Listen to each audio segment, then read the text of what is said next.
जय Mithila. Hello dear students, हमारे पास question है। ये क्वेश्चन है क्लास 10th का। ये क्वेश्चन को पहले हम देख लेते हैं, पढ़ लेते हैं, इसके बाद क्वेश्चन को सॉल्व करेंगे तो सॉल्व करने में आसानी होगी। देखिए क्या कहता है, एक पतंग और धरती पर के एक बिंदु के बीच डोरी की लंबाई 90 मीटर है।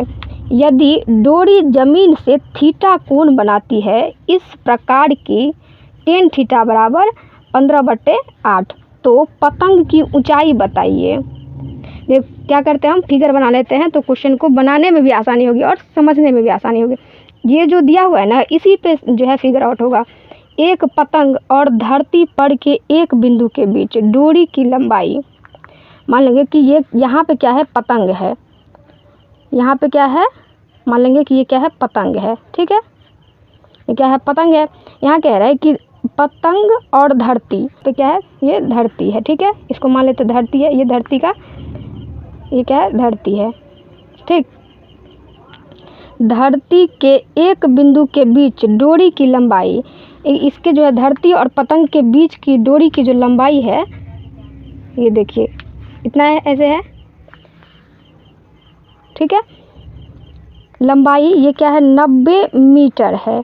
यदि डोरी जमीन से थीटा कोण बनाती है, डोरी जो है जमीन से, तो ये जमीन है ना, धरती है ना, जमीन से क्या है, थीटा कोण बनाती है इस प्रकार की tan थीटा बराबर 15/8, तो पतंग की ऊंचाई ज्ञात करने के लिए कह रहा है। देखिए ये ज्ञात करने के लिए हमको बोले कि ये क्या है, पतंग है और यहाँ से क्या है, इसकी डोरी थी, तो यहाँ से जो यहाँ ये जो है, ये ऊंचाई हो गया ना पतंग की ऊंचाई। ये कह रहा है कि यहाँ से यहाँ तक की जो ऊंचाई जो है उसको ज्ञात करने के लिए कह रहा है। देखिए ये क्या है, ये धरती है, धरती। ठीक है, मान लेते हैं इसको, मानेंगे A, B और C मान लेते हैं इसको। और ये क्या है, पतंग की ऊंचाई है। ये पूरा क्या है, पतंग की ऊंचाई है, पतंग की ऊंचाई। ठीक है, और हमको क्या ज्ञात करने के लिए बोल रहे हैं, पतंग की ऊंचाई ज्ञात करने के लिए बोल रहा है। ठीक है, तो लिखेंगे सॉल्यूशन, लिखेंगे माना कि देखिए हम माने हैं ना, ABC क्या क्या माने हैं, तो लिखेंगे माना कि AB पतंग की ऊंचाई है। AB क्या है, पतंग की ऊंचाई है। देखिए A और B क्या है, पतंग की ऊंचाई है, तथा AC डोरी की लंबाई है। जो क्या है, डोरी की जो लंबाई, AC क्या है, डोरी की लंबाई, ये क्या है, डोरी है। ठीक है, इसकी लंबाई कितना, 90 मीटर दिया हुआ है, यानी ये क्या है, लंबाई कितना दिया हुआ है, लिखेंगे कि AC बराबर 90 मीटर। ठीक, देखिए एक चीज़ और दिया हुआ है यहाँ पे, आप लोग गौर से देखिए, ये tan थीटा बराबर 15/8 भी दिया हुआ है, तो लिखेंगे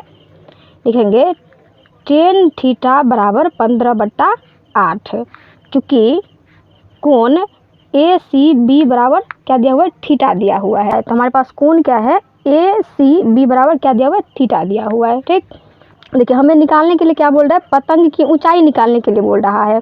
ठीक है, और हमारे पास जो है AC दिया हुआ है 90 मीटर, जो डोरी की लंबाई है 90 मीटर। हमारे पास P और H है, तो ये किसका रिलेशन होता है, P और H किसका होता है, साइन थीटा का होता है। ठीक है, तो यहाँ से हम लिखेंगे साइन थीटा बराबर सॉरी, यहाँ पे क्या है कि इसीलिए लिखेंगे, इसीलिए त्रिभुज ABC से, त्रिभुज ABC से हम ले लेते हैं, त्रिभुज ABC से ले लेते हैं, तो साइन थीटा बराबर क्या होगा, AB बट्टा AC। ठीक है, तो लिखेंगे हम, देखिए यहाँ से क्या करते हैं, एक चीज़ और देख लेते हैं कि यहाँ पे हमारे पास दिया हुआ है tan थीटा बराबर 15/8 दिया हुआ है, तो ये क्या है, P है और नीचे वाला क्या है, B है। तो हमको क्या निकालना है, H निकालना है, क्योंकि हम साइन थीटा ले रहे हैं, तो हमको यहाँ पे तो P और B दिया हुआ है लेकिन H नहीं दिया हुआ है, तो यहाँ से निकालेंगे। H बराबर होता है √P² जोड़ B², इसका फॉर्मूला है। यहाँ से क्या कर लेते हैं, देखिए 15 का स्क्वायर जोड़ 8 का स्क्वायर, तो क्या कर लेंगे, 15 का स्क्वायर करेंगे तो 225 और जोड़ 64। यहाँ से क्या निकलता है, 289 17 क्या आ जाएगी 17 आ जाएगी। एच का मान क्या आ जाएगा 17 आ जाएगा। तो देखिए यहाँ से लिख लेते हैं साइन थीटा बराबर क्या होगा P/H। तो P दिया हुआ है 15 और H क्या निकला हुआ है हमारा 17 निकला हुआ है। बराबर लिखेंगे AB का कोई मान नहीं है, लिखेंगे AB/, यहाँ पे AC का वैल्यू है कितना दिया हुआ 90 मीटर। तो 90 देखिए इसका क्या करते हैं हम क्रॉस मल्टीप्लिकेशन कर लेते हैं। तो 15 को यदि 90 से गुना करेंगे तो ये क्या हो जाएगा 1350 बराबर 17 AB। ठीक है, देखिए इसको क्या कर लेते हैं पलट लेते हैं। तो क्या करेंगे 17 को बराबर के इस साइड लेके चले आते हैं और 1350 को दूसरी तरफ लेके चले आते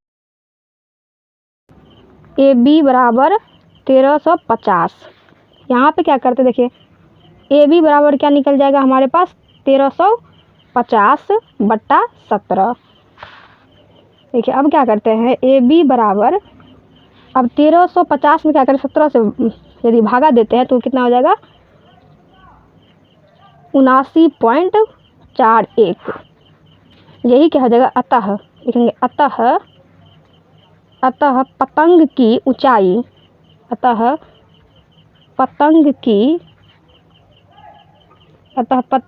ऊंचाई बराबर 79.41 है। यही क्या है हमारा आंसर।